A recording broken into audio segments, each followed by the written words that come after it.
Оңтүстікте салынып жатқан жолдардың көпшілігі Береке корпорациясына тиесілі. Өйткені кәсіпорын сонау 1998 жылдан бері осы бағытта жұмыс жасап келеді. Құрылыс нысандарының сапасына айрықша мән беретін зауытта бүгінгі күні 300 техника бар. Сондай-ақ 400-ге жуық тұрғын тұрақты жұмыспен қамтылған. Ал қажетті құрал жабдықтар шетелден сатып алынған. Мәселен, сағатына 300 тонна асфальт, бетон өндіретін мына техника ақштан арнайы әкелінген. Мұнда тек бір ғана проблема бар. Асфальтқа қажетті қоспа тапшы. Бізде енді мәселе туындайтын ол жалғыз бізде емес, ол бүкіл жол саласында жүрген мекемелердің бір мәселесі ол. Бізде битум мәселесі. Енді облыста Газпром нефть битум деген мекеме бар. Ол битум жалғыз біздің облыс емес. Біздің облыспен шекаралас жатқан Жамбыл облысы бар, Қызылорда бар, Алматы бар. Соның барлығына оның битумы таратылады. Соның битумға алатын кезде сол жағынан кішкене бір қиыншылық туғызады.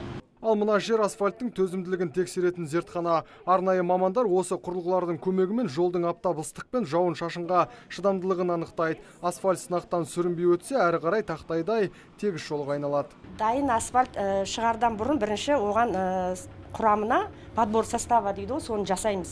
Соны лабораторный условиях дейді, лабораторияда.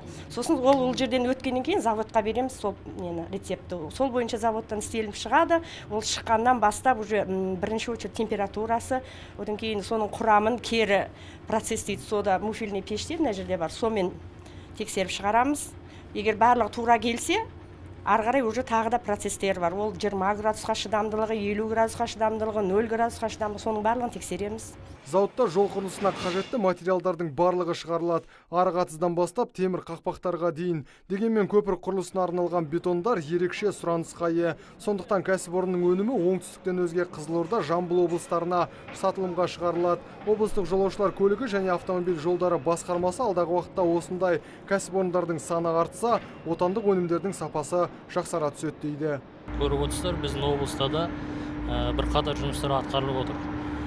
Яғни жаңағы жергілікті тауар өндірушілер, құрылыс материалдарын өндірушілер біздің облыста жалпы облыс әкім тапсырмасына сәйкес негізгі жол саласында қолданатын барлық құрылыс материалдары, басқа да нелердің бәрін жергілікті тауар өндірушілер қолдану бойынша тапсырмалар берілген. Қазір сол бағытта жұмыстар жүріп отыр. Облыстық жолдарды салу немесе облыс көлемінде жолдарды салу кезінде біз 100% осы отандық тауарды қазір қолдану арқылы құрылыс жөндеу жұмыстарын жүргізіп отырмыз. Жыл басынан бері өңірде құны 30 миллиард теңгені құрайтын 1570 шақырым жол жөнделіп жатыр. Онымен қоса облыстық маңызға ие 409 көпірдің 119-ы қайта қалыпқа келтіріледі. Әкімдіктің ақпаратына сәйкес осы жылдың соңына дейін екі өткелдің құрылысы аяқталып пайдалануға беріледі. Нұрсұлтан Тұрысбек, Мұрат Адинаев, Абзал Тұрабеков, ТВК телеарнасының жаңалықтар қызметі.